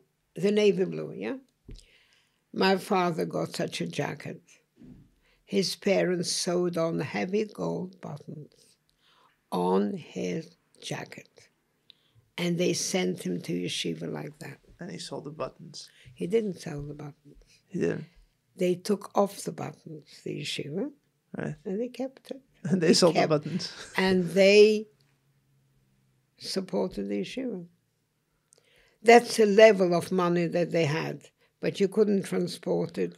If they would have given him money sewn in anything, it would have been stolen. Right. So that's how he went. No, but so I'm bringing that I'm bringing that up to say how, this was again, and maybe for some people listening to this. But money is for a purpose. Right. But I want to take a step back for a second, because maybe for some people listening to this, it's obvious to them. But for me, it's not the story of a person who comes from Russia who's never seen money before, doesn't understand what money is, doesn't understand what it means to be successful. And so, yeah, he never thinks about. No, he must have known very well what England offered him. He must have known what it offered, the opportunities it offered him. He must have understood very well what he could be doing here. And yet he chose to live his life the way he thought was the right way to live. And that's a very powerful way of living. It's a testament to what he had been taught in yeshiva and what he had internalized. It could be what I'm saying is just like it's so obvious to you. I understand. No. I hear what you're saying. Because I grew up with Benzion Shemtov, even though he was my great grandfather. He's a caricature. He's just there. He was born this way. That's who he is, right? That he's this radical or very extreme, intense Chossid who was a Bal Mesiras Nefesh. So like all of this is like you say in Hebrew, muvan me'elav. It's like obvious that he wouldn't. No, but he was very, very conscious of money. Right. He was very conscious of money can do. Right. He was very conscious what one needs money. Very conscious of it. Right. And he was also very able to turn money into business. He would see people do business and they don't know what they're doing. Really? Yeah. He would advise people on their business. He could advise people on the business. And he had a purpose in life. Right. He didn't feel himself, but his whole purpose in life. He was Dirtzelang, you're sitting there, the last time I saw my father. And he had a talus on his head. It was late in the afternoon. And the taxi was coming to take him to Eretz Yisrael. He had... His friend's brother came from Russia, and it didn't work out for him, the business, and he's very upset. And David Bravman's brother, and I must go to help him, and he organized a taxi to take him, and he's sitting with his talus on his head, and the taxi phoned me, they're coming for him. So for the first time in my life, I tapped him, I said, Tate, they warten auf dir. And he takes it talus off, and he's got the book. Have you seen The Challenge, the English book? Esther, bring me The Challenge. It's in the back bedroom. Right? And he's looking at that picture of 770, not the Rebbe's picture. Jacques Lipschitz. He was a sculptor. Right. And he became frum and became the Rebbe's Chossid. Right. And there is a picture and a little note from him, the greatness of the Rebbe. Right. And he was sitting with this picture at least an hour. Said, Tata, was nicht gemein, was ist das? Lässt du, Fradel? Ich weiß Menschen, was haben gelebt, 80 Jahre. Und gewähnt Chassidim von Rebbe. Und zum Sof sind sie weg wie ein Narr. Man darf sich hitten jeden Tag. Every day, he would sit with his talus, how to be attached to him. That culminated his life. He went to Eretz Yisrael. He established a place to print the Rebbe's Shlichus. And he came back and he said that Shabbos, Baruch Hashem, I achieved, now I can go. And that Sunday he was knocked down. But he had a sense of humor. He went on Meir She'orim, there was like the market there. Right. On a Thursday, he took a table and put on a Russian hat, took off the sirtuk, made himself look like a Russian, and was selling the sichas 10 pence a piece. So everybody, a Russian just arrived, they'll give him 10 pence, or goodness, whatever it is, make him happy. So this man gave him 10 pence, my father's spasiba, and he goes and puts it in the bin. Then he said, oh, but have a look what I'm putting in the bin. Oh, I like it. He came next Thursday. My father was standing there, gave him 10 pence with his hat, spasiba. He became a chossid. It was at somebody's shiva, I think when my sister died. No, my sister, I don't know. He said, I'll tell you how I became a chossid. So if need be to give out a sikha, I'll become a Russian.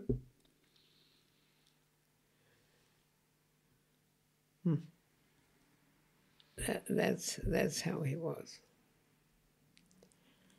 And how did your mother put up with all of this? I don't know who had to put up with whom.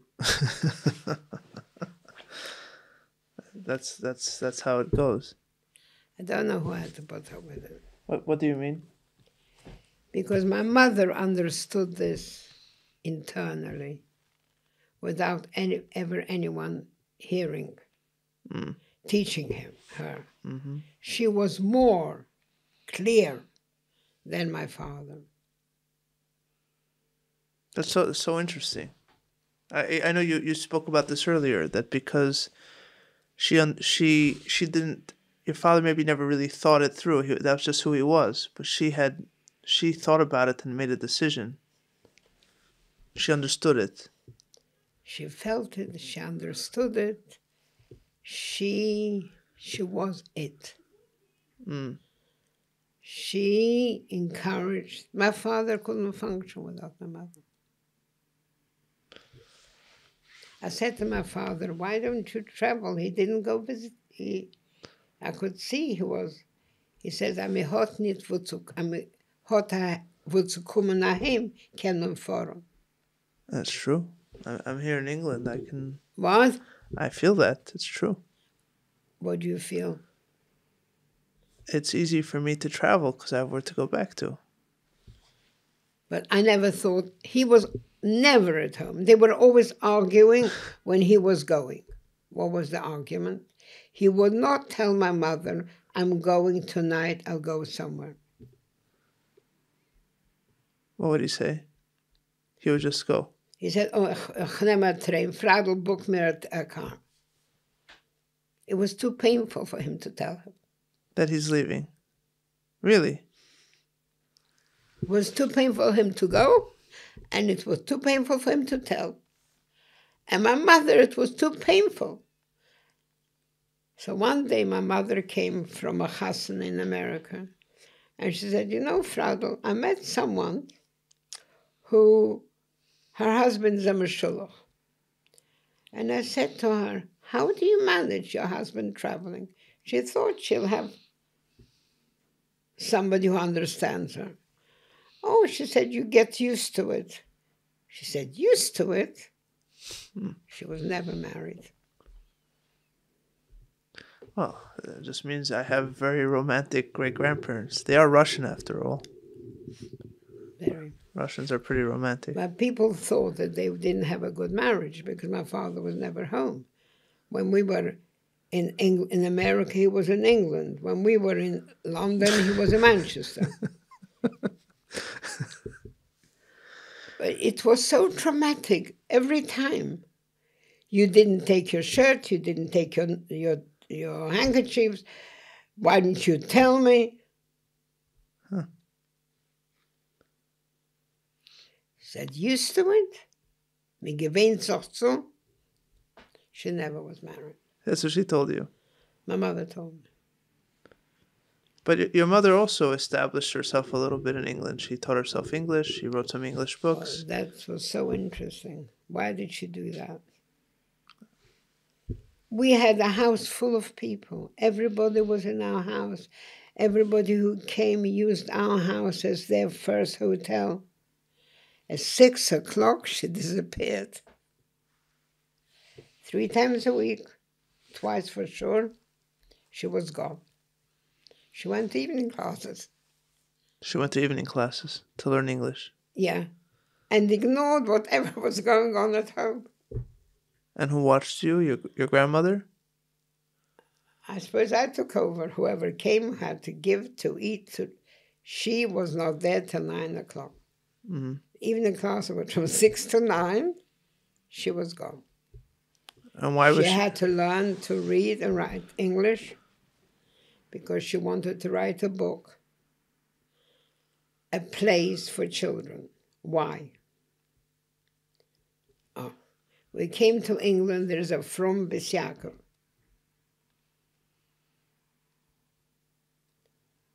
And they make a Hanukkah show every year. They still do it till now, Hanukkah show.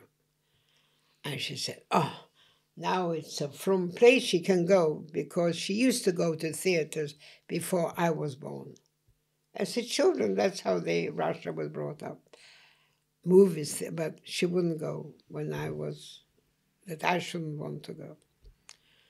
Anyhow, so she goes to this Bishakov from, and lo and behold, they put on a show from Shalom Aleichem, where the girls make fun of a from boy, from yeshiva boy.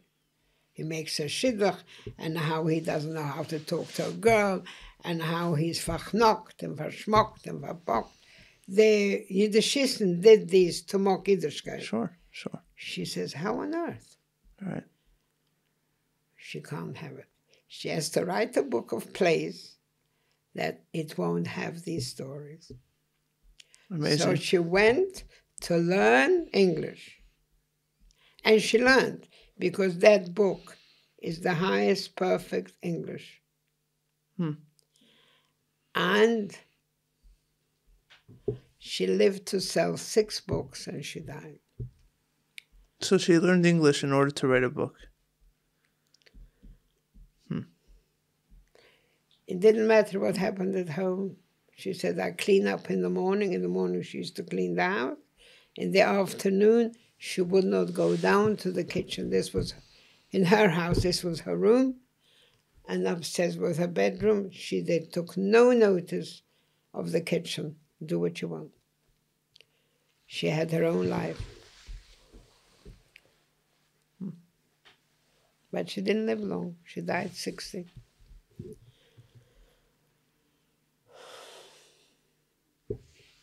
She was a mess. The doctor wanted to operate on her 10 years early, and the Rebbe said, no way. She'll find a doctor that says she doesn't need to operate. Because if she would have operated then, it would have spread, and we would have lost her 10 years early. She passed away from cancer? She passed away from cancer.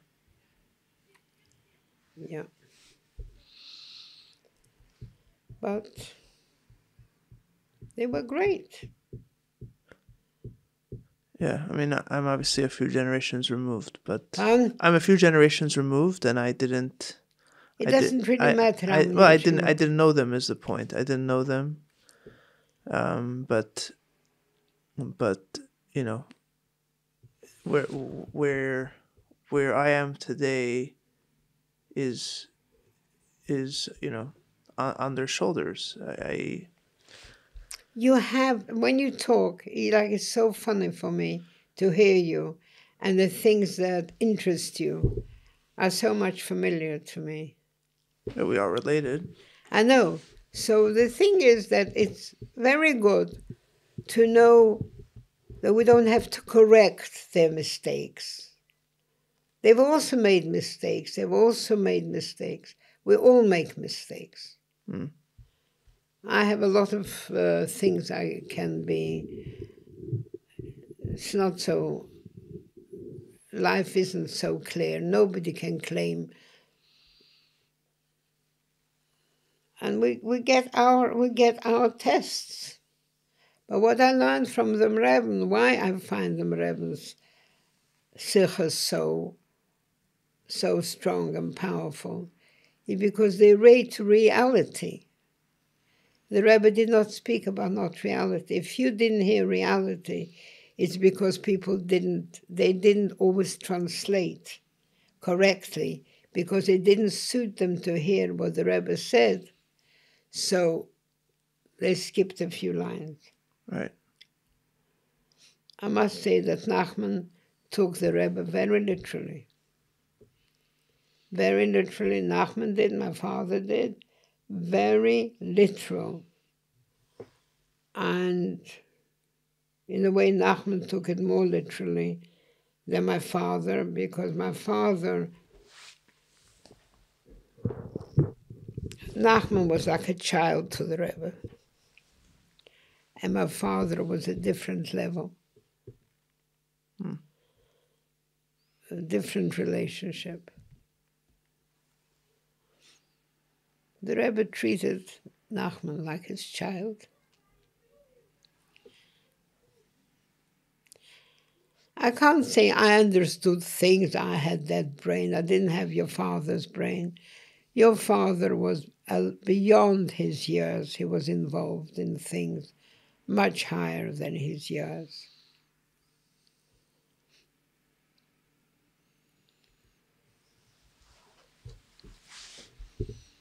Different. He had a very strong group of friends that were very, he worked very hard to get my husband out of Eretz Yisrael, to get him a visa to come to be by the Rebbe. Mm-hmm. They found now a letter from Avremel to Nachman, and the yeshiva used to censor the letters. And they, Esther, do you know that story?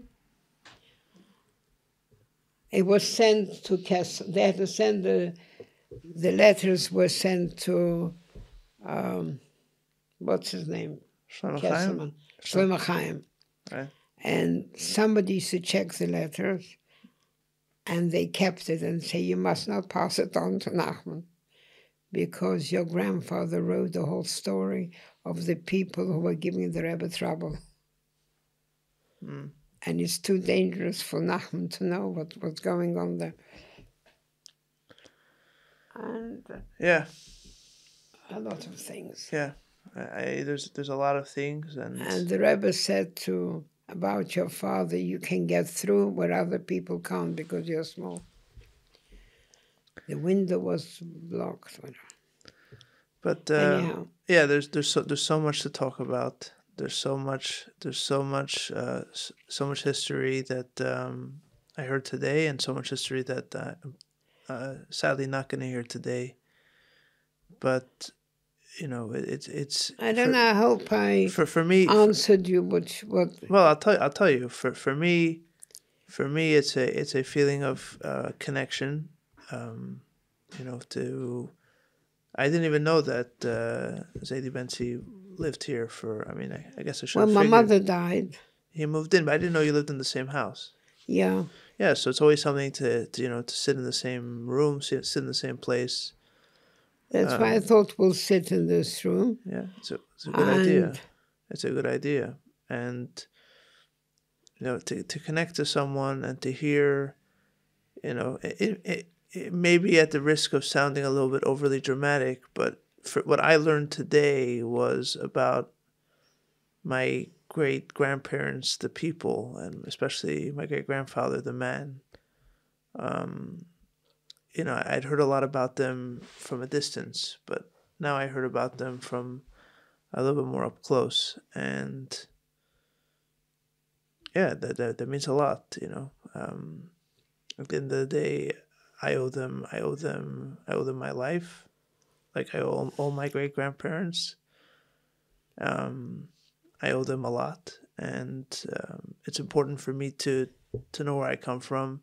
And for all those listening, I think it's important for them to know more of the journey of Lubavitch. Some of them had similar journeys. Some of their families had similar journeys. Some of their families had very different journeys. But everyone's on a journey. All families, all of Lubavitch is on a journey. In this kibbutz we call Lubavitch. Maybe we'll call this episode... Maybe we'll even call this episode Kibbutz Lubavitch. Anyway, I There think was Kovetz Lubavitch. Now, there used to be a magazine called Kovetz Lubavitch. but Kibbutz Lubavitch. Kibbutz Lubavitch. I don't know. Anyway, I thank you very much. Thank you very much for taking the time. It was a pleasure spending time with you, and thank you very much for agreeing to tell the story. And we shall continue, Mirza Hashem, another time. Esther, give me that first. Aleph, I just want to finish on this. I was trying to wrap up the conversation. The time was coming that I had to go.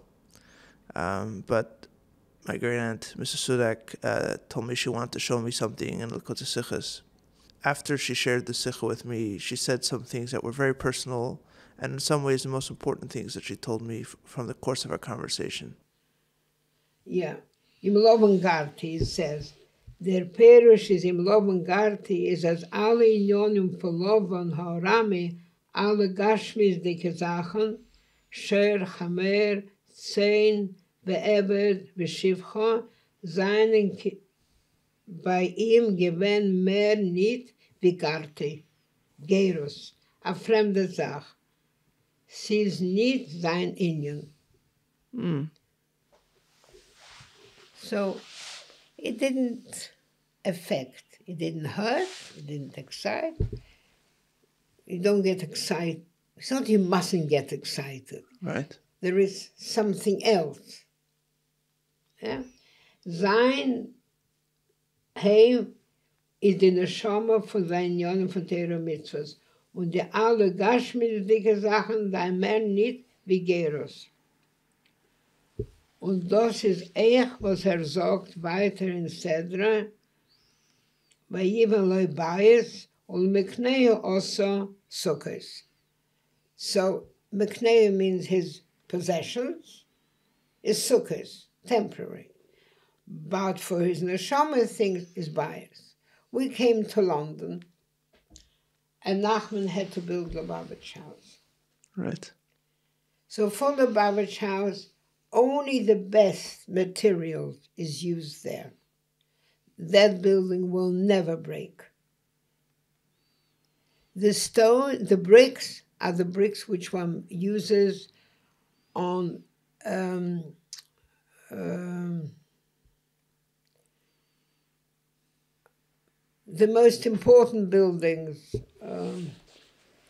bridges. Mm-hmm. Very, very strong. The best wood, the best of everything was to be built there. Mm-hmm. And the designer, the architect said, Rabbi Nachman, you won't have more money. Once you build this, you build the best. Private houses, whichever way you do. And that's how the Rebbe built. And we were the first building here to build. When we came, the schools had prefabricated, other schools, prefabricated houses, or they had old broken houses. To build this was the Rebbe's glory. So, and that's Chabad house everywhere. They build beautiful Chabad houses. And hasn't changed. That Sikha the Rebbe said all these years back. And Right. the only thing over the years, he developed it, and that's it. All right, so thank you again for doing this. It's been a pleasure. I just wish you a lot of nachas. And invest in your children. Don't judge them. Invest in them. Give them love. My father spoke a lot about love. Really? Yeah. He said the most important thing to give a child is love. Love. And then if you don't love you have to love the Eibishter. How can you love it if you don't know what is love? Love is a chosh. You have to develop it. Right. Spoke a lot about love. So love your children. Teach them what the Rebbe says. Take what the Rebbe says, yes? And read it. And see if this is what your child would like you to do to them. And all the members of your family, Emet Hashem, will have the run around, they'll kick around, they look here, they look there. They know the truth, They'll come back to the truth, and it'll be all good. And that's what my father said. He has it. It's temporary. Right. Yeah. And that's it. And Yes. we've seen it. We've seen all the Baalei Tshuva. Where do they all come from? They all had somebody from before. Yeah. Well, thank And you. you have Chassidus, and you have Mesiras Nefesh from your father, from your mother, from your life, from everything. Nothing goes away for waste. That's 85 years of my life. And really, this is the luckiest generation In what sense? than all the other generations. Why? There is no one except the Yetzer Hara pulling you away. That's why I like the Rebbe Retze Kinder, because he talks about the Yetzer Hara. And the Rebbe says how to deal with that Yetzer Hara. You do not have the Aristotles. You do not have the Avodah Zorahs who pull people away. It's only us ourselves. Which culture is making you go away? The Goyim now have come up to say how disgusting they are. All the Americans must be shocked. They're married to Goyim. There's some people who have to run away from the Goyish spouses. They're uncomfortable. But there is no one now pulling anyone except the Yetzer Hara of the youth or the Yetzer Hara of the... Even people who enjoy themselves don't come out as happy people. They're having fun, but they all know that they're drugs. It's not like it was before. Before you were poor, then you become rich. Right. You're not clever, you become... Now the Sultan is fighting more. Look, there's plenty of Nisyanis that we have, but a lot of Nisyanis. What I learned today is more that ein chadash tachas hashemesh. Yeah. That the people before us, they also had their challenges. They also had they were real people making real decisions, and facing the consequences. And just because they seem to have been living on a different level doesn't mean that it came easy to them or that it had to be that way. They made it that way. And to me, that's a very valuable lesson. My mother didn't have it easy. Right. Wasn't easy. Right. My father coming home at 12 o'clock at night. Right. Because then the police knew they won't come. Right. They knew, my father knew that 12 o'clock they clock off. Right. She's sitting talking. She's sitting in the kitchen. The police came. My mother said, he doesn't live here. Right. No, we know he's here. She had one problem. She didn't know where to dry his underwear. Because the neighbors weren't allowed to know that he's there. So she took a rope and tied it under the tablecloth. And she hung the washing under there and the tablecloth to the ground. She had that one day, they were sitting there, 12 o'clock, my father rings the bell, and they said they'll chop him. My mother grabs the bread from the table and runs to the door. Tells my father to go. Who was he? Oh, he's the poor man. Every time he comes to me for any food that's left over. Yeah, wasn't easy. It was not easy. But there was... Anyhow. You have it all. It's all yours. There goes B'Yerusha. And if we wobble around a bit and we experiment a bit, it's all going to be good. Well, my feeling after all this is not that I am more set up it's more that I have more to live up to. But I think we all have it, Birosha. I think these are stories not to live up to live with. Live with. Yeah, fair. See, because when you have live up to, Right. that's very difficult. Fair. Live up to. Live with. Yeah, they had fair. their challenges. Fair. They had their things. Fair. So it's been a very special pleasure to hear about these stories, to talk to you, to hear you, to spend time with you. Thank you very much. The music for this podcast comes from the album Repentant Stores by Oren Sor Nadav Bachar and is used with their permission.